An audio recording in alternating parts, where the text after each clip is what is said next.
I don't need that. Okay, we're going to talk about intergenerational poverty. And the poverty rate in Iron County is 20%. We have the second worst in the state. That's pre-COVID information. I'm certain that it didn't go down in the last year. You can't hear, Stu? What? I have a chair right there. There's a microphone. So really you need? Better. You better. I think the camera picks it up better. Better with the microphone.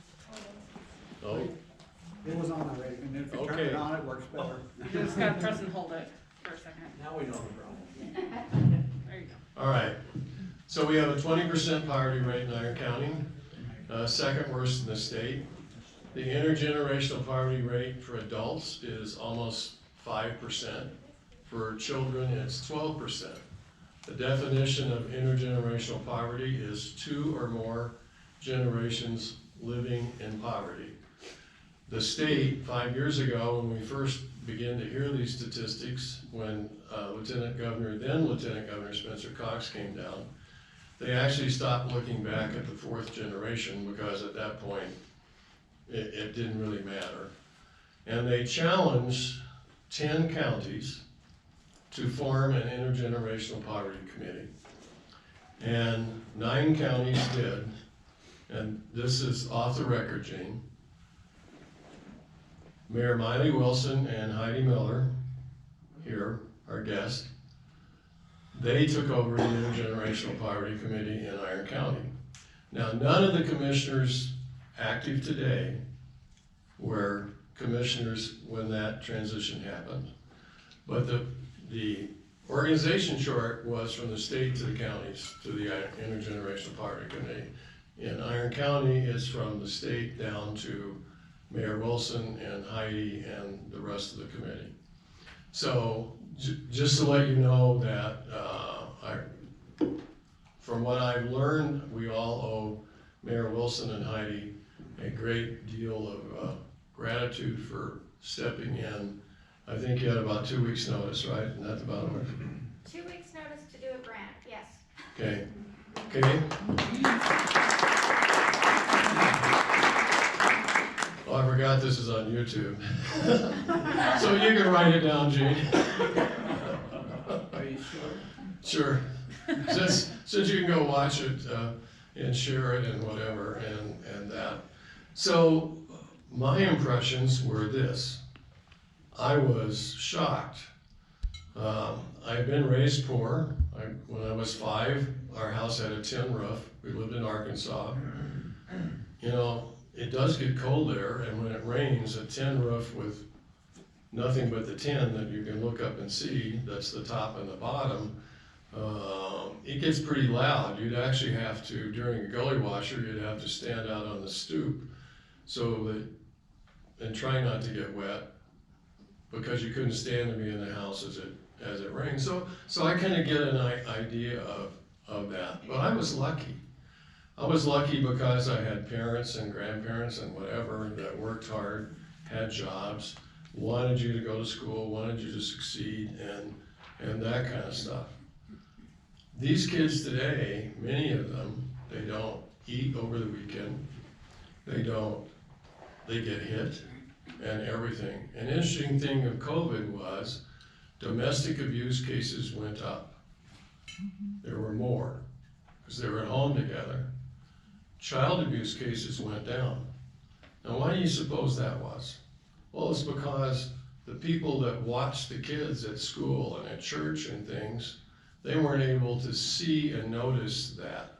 So we actually shut the economy down and we left the kids at home with an abuser. It's really a difficult thing.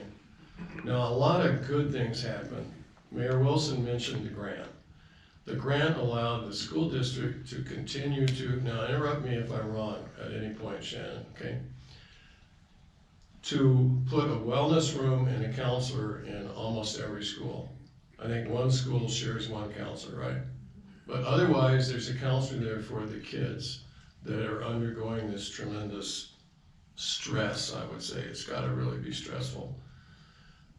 So, and I'll quote Shannon here, she said when they first put the wellness rooms in, and they told the kids that they could come into the room and they could stay until they were able to go to class. It took until Wednesday for some of them to go to class. But over time, school became a safe place. It became a place that they wanted to be. And now they can come in and they do what they need to do. Get something to eat, okay?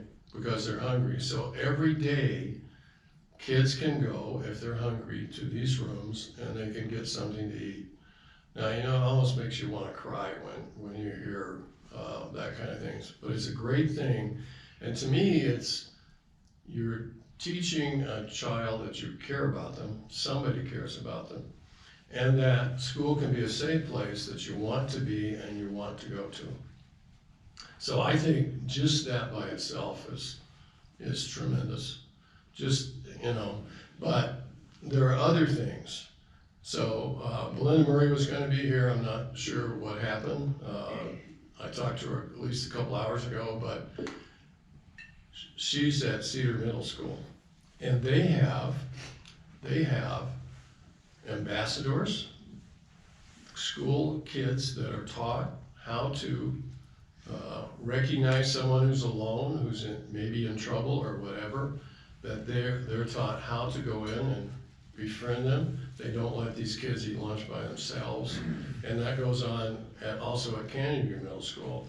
So they have built this network of administrators, faculty, and students that are on the lookout for kids to help them. So to me, that sounds really good, you know, and I really applaud the school district for doing that. I know there's a lot of controversy about the school district, but man, in this instance, they are spot on and they're doing exactly what they should do. And I think it's fantastic. So now, what next? What next? Okay, so, oh, and also they teach the kids coping skills on how to deal with all the anger and frustration and that they must feel in the way they're treated at home or with what's going on. So they're taught those things. So it isn't just, you know, here's a sandwich and go to class. It's like, we understand what you're dealing with and we'll try to help. So now in the 7th and 8th grade, the school got a grant. And the grant is on occupations and that are taught as modules on, you can be a veterinarian, you can be, Shannon, can you help me here and name some of these? Sure. So occupations like electrician, plumber, they have a unit on building prosthetics for animals, all kinds of things. You name it, and they've got little modules that they rotate through in this class to teach them those skills, give them some exposure to. So now we're exposing the kids to what their life could be like. And this is every kid. You know, this is the great thing about this. You don't have to be in poverty to go to the wellness room. Anybody can go to the wellness room. So it isn't that anybody's singled out. As a matter of fact, no one really knows who the individual children are. It's just the way it is. So you have something that everybody can take advantage of. So now in the 7th and 8th grade, they are exposed to various occupations and things so that they can say, you know, I jokingly said I was going to play Major League Baseball. I went to college to play baseball, chase girls, and drink beer. But it got me into college. Hey, it worked. It worked. So what spark can you find in an individual that will make them want to excel, that where they can see they want to be something? And I think that's tremendous.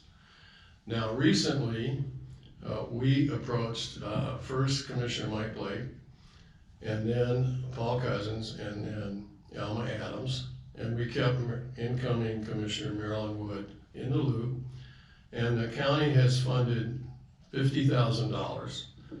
Let me say first, kids pay no tuition to go to Southwest Tech, no tuition. But in our research, we discovered no tuition, and if you go to Southwest Tech, the real cost is $192,000 a year. That's fees, materials, and mostly books. 75% of that number is books. It's crazy. $600 book for health professions or automotive or that kind of stuff. So the county now has allowed us to where we're gonna start publicizing this in the next week or two.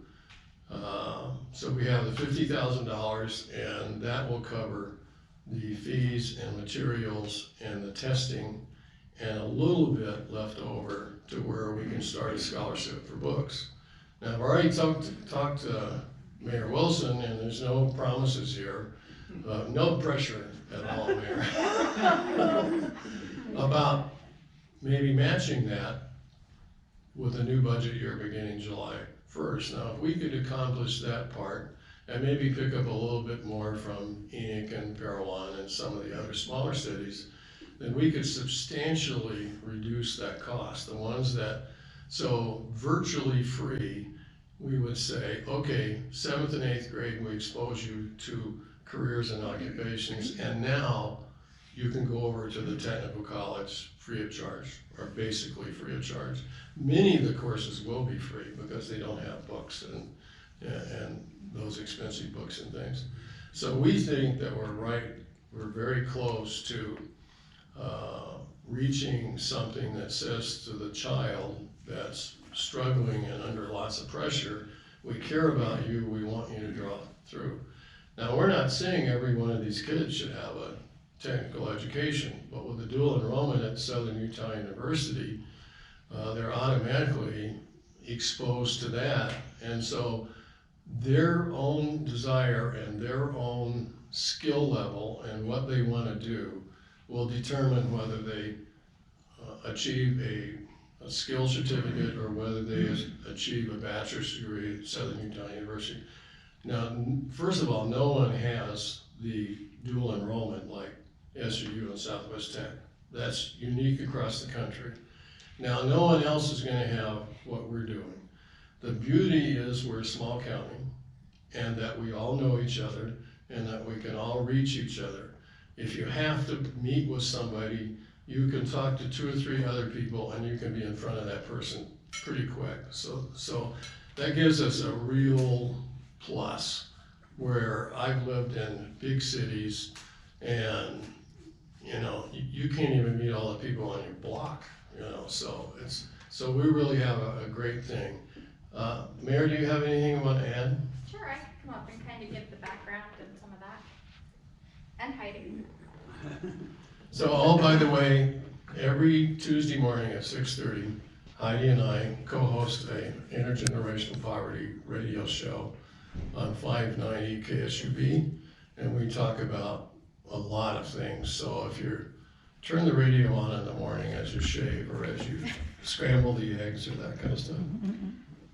Thanks, Neal. So, as Neal mentioned, this originally came through the Lieutenant Governor's office to the counties. Our county commissioners weren't necessarily interested at the time, and where this had such a lasting impact, at least in my mind, if we could break this cycle for 1, 2, 3 children, it could change generations to come. And so it was about helping the children and what can we do as a community to help these children that can't necessarily help themselves. So we formed a committee from educators to housing to service organizations. I mean, kind of whoever we could think. We had the hospital, medical, all of these different individuals. We came together and started going through what age did we think we could have the biggest impact on. And we realized the littles, the elementary schools, they were probably a little too young for us to be able to really shape and get in and work with them. The high school kids, some of them had already kind of figured out what they wanted to do. But if we could get in with the middle school age and show them what was possible once they got to high school, that they didn't have to continue in this cycle, that we had Southwest Tech, that you had SUU, that you had different clubs. Another really exciting component of this was the 4-H after school. A lot of these kids, if their parents worked, they would just go home to an empty house.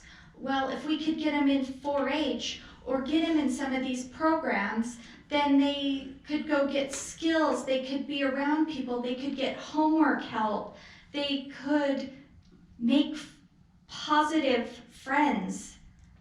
And so that was another key aspect to the grant, to the financing. One portion of it went towards the schools and one portion of it went to expanding programming with the 4-H. We had 2 weeks, less than 2 weeks, to completely figure out how to write this grant, what departments would administer it, how we would set all the funding, get a committee together. Heidi, I don't know if she meant to, but she walked through the office right as I got back from this meeting, and I was like, oh, that is the perfect person to co-chair. And so Heidi has been super instrumental in all of this. We had to set out benchmarks and target goals that we wanted to achieve. We were doing monthly meetings due to COVID and some of the rest of the limitations that were put on us. Those kind of went away, but the impact of this has still been seen with the students. I mean, you have stories of students that were shy, that were acting out in class after they would go to this wellness room. Little by little, their performance in class started to improve. These students that were failing started to get passing grades. They weren't A's, they weren't B's, but they were passing for the first time in their lives. And it's things like that where you look and it just kind of brings a tear to your eye to realize it's not always the big things that impact these children, but it's having them feel like someone cares, someone is noticing them. They're not alone for the first time in their life. And that is one thing that we have tried. The grant funding, it was supposed to be a 1-year grant. It got extended because counties realized grants are hard. The tracking with them is hard. You have to put in effort. Heidi is an absolute rock star in our community when it comes to grants and tracking them. And without her assistance in being willing to do that, our program, we would have had struggles. But other counties weren't willing to put forth that effort. And so the state would come back to us and say, hey, if you want to put in for round 2, there's a little bit of extra funding, which could continue these programs and could continue the 4-H and could continue helping to offset these costs for the school district. One of our fears when we started this is if it's a 1-year program, what happens next? 1 year of support for these kids is great, but it's just like everything else in their life. It comes to an end. You get the hope, you get the excitement built up, and then you're let down, just like everything else. And so our fear was, how do we create a program that is sustainable? And we didn't want these children to just have 1 year of opportunities and then have the rug ripped out from them again. We had to create something that was sustainable, and that was our goal with our partners.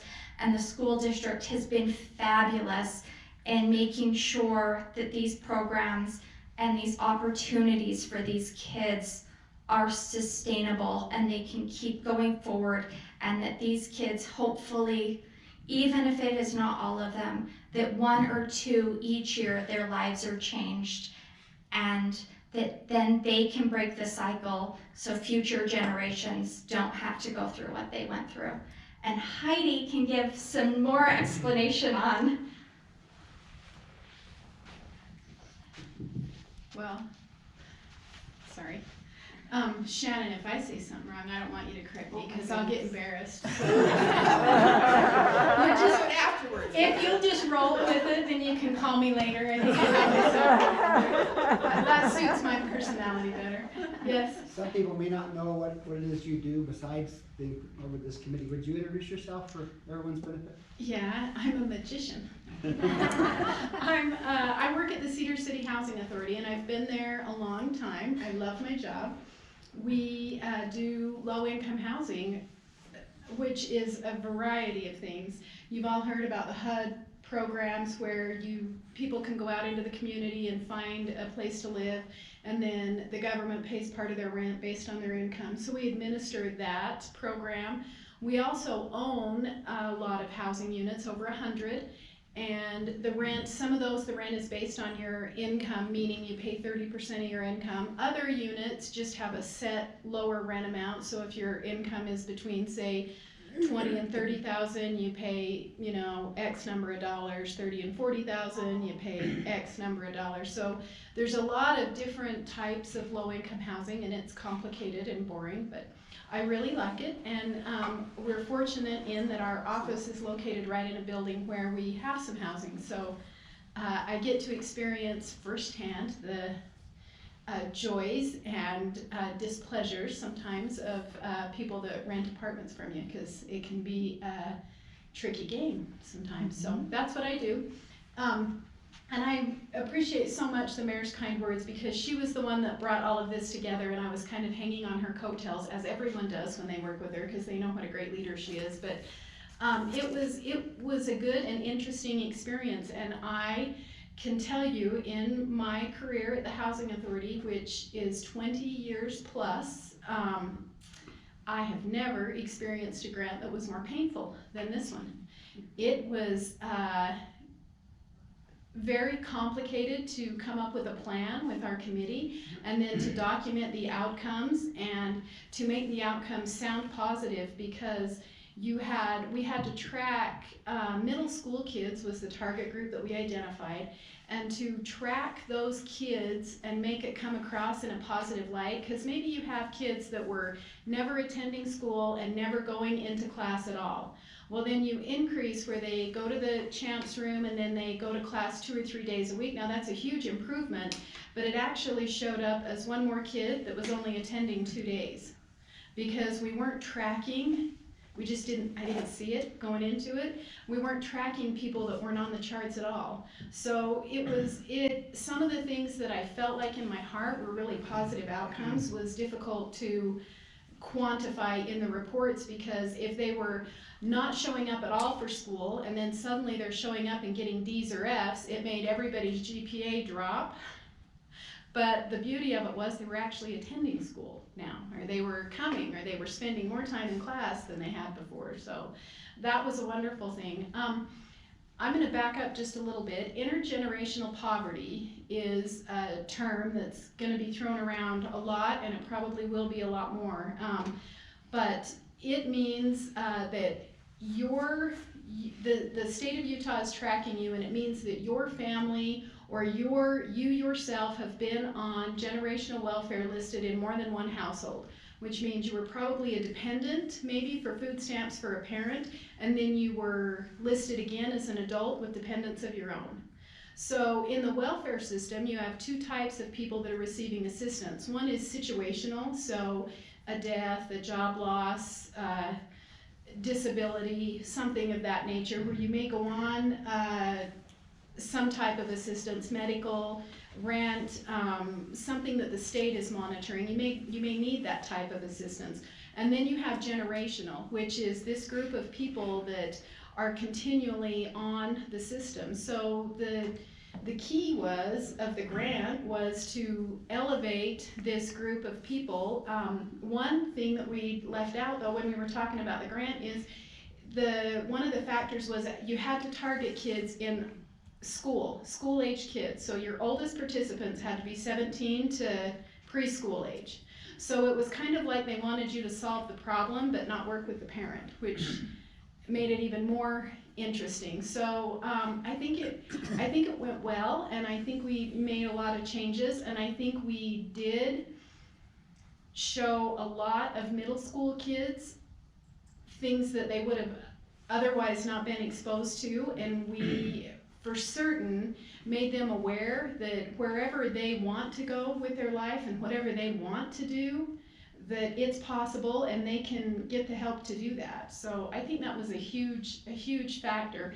Neal, we've talked before about the statistics of how many people, if you say 100% were on the welfare system, what percent was intergenerational and what percent was? 30. 30%. So 30% of the people currently receiving some type of assistance through the Department of Workforce Services, which is your food stamps, your Medicare, cash assistance type stuff, 30% of those families have been on it for more than one generation. The rest of the people, 70% of those are on it and then permanently off of it. So what a wonderful thing, but we can't let that 30% keep growing. So when they identified counties to apply for this grant, they identified the counties in Utah that had the highest percentage of intergenerational percentages of people participating in their local assistance programs. So I think that was all I have to add. Yeah, and just one more thing, to the mayor's point, a permanent solution. The county has made the $50,000 a line item, so it's gonna be there for a long time. So it's, cause you gotta be able to tell the kid in the 7th and 8th grade what's gonna happen or what the opportunities are gonna be, so that it's there when they graduate from high school. So it may take us 10 years to know the full impact of something like this as you start rolling through the system, because 7, 8, 9, 10, 11, 12, all right, 6, right? All right, so that's 6 years, but the kids are gonna hear about it, so I think it's just a really, really good thing. And questions?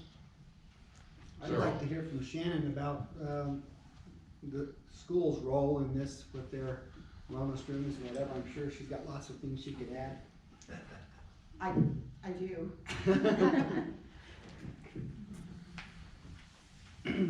So this is Shannon Dulaney, Superintendent of the Aaron County School Districts. Thank you, Zerl. I was just gonna put in a shameless plug. Tomorrow afternoon from 4 to 5, we have our Wednesday web forum, and it's going to be about this process. So if you want to attend that virtually, you're welcome to do that. It'll be on our website, and you can click in and listen and ask questions.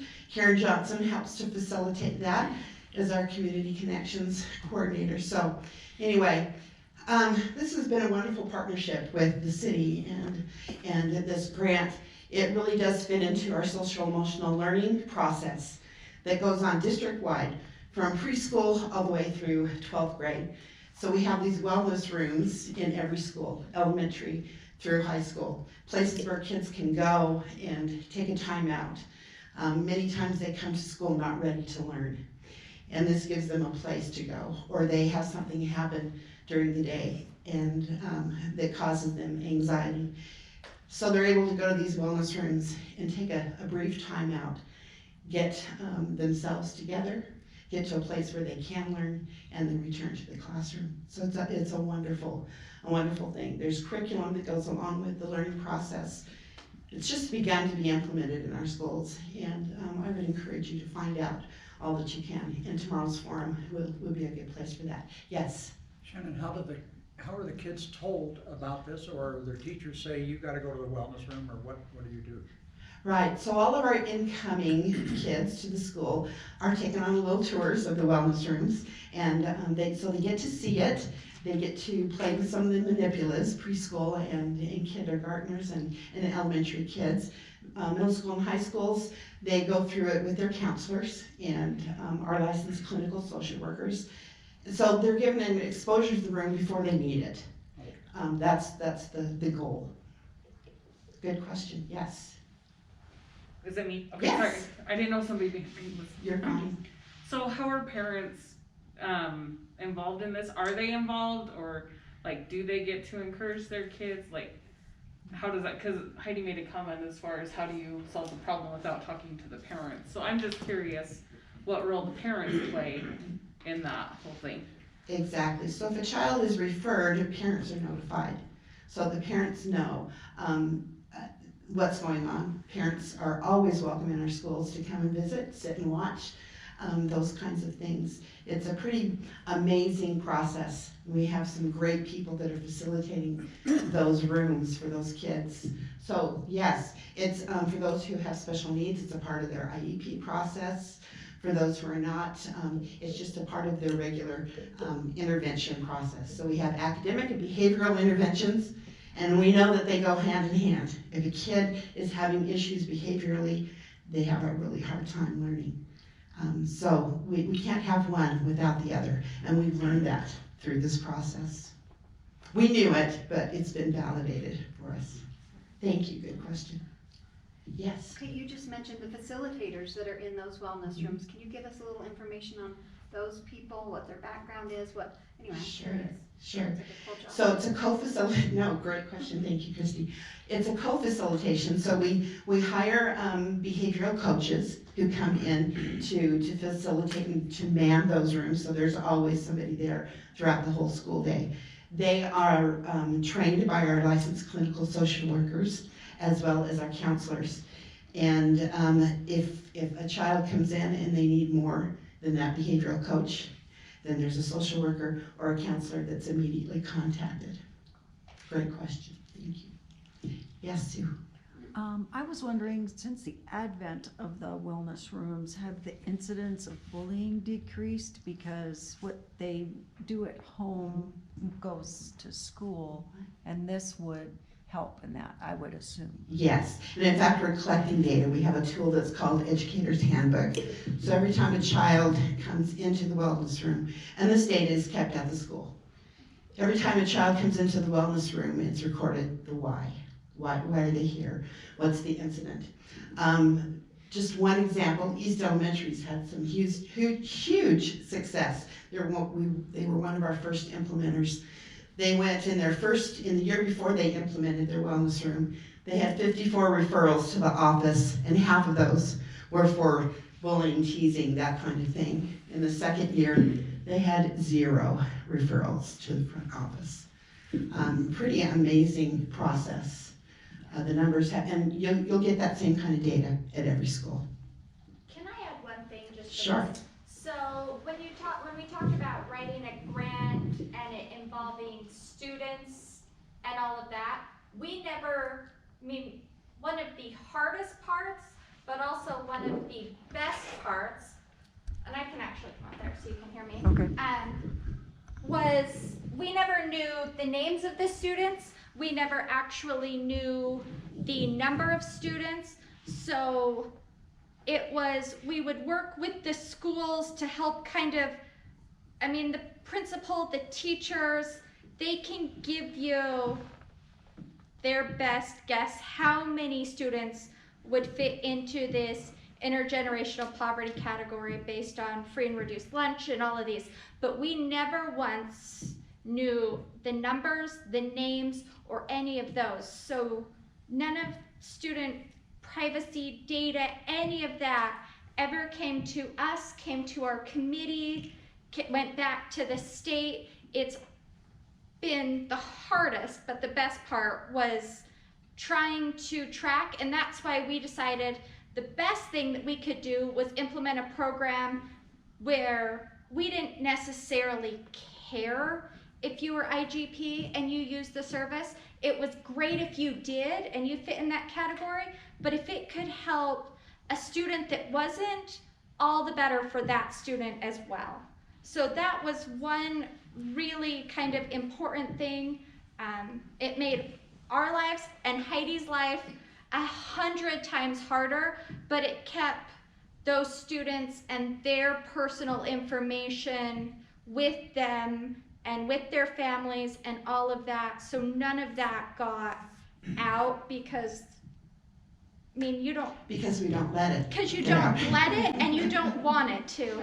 And so at the end of the day, we realized if we can help get these programs with anyone, that's even better than working with just this group. I mean, there's a lot of services that all the students could use. And so that was one main component that we felt, and when we worked with the schools, that was kind of how we realized that this would work the best for the schools and for the requirements of the grant. So I just wanted to make that part super, super clear.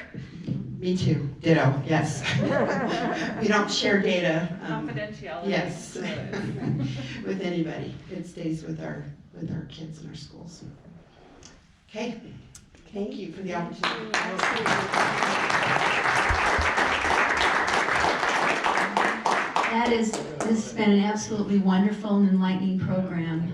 I think we all know people that fall into this category, and I'm hoping that maybe in the future Rotary can be a part of the solution. So anyway, thank you.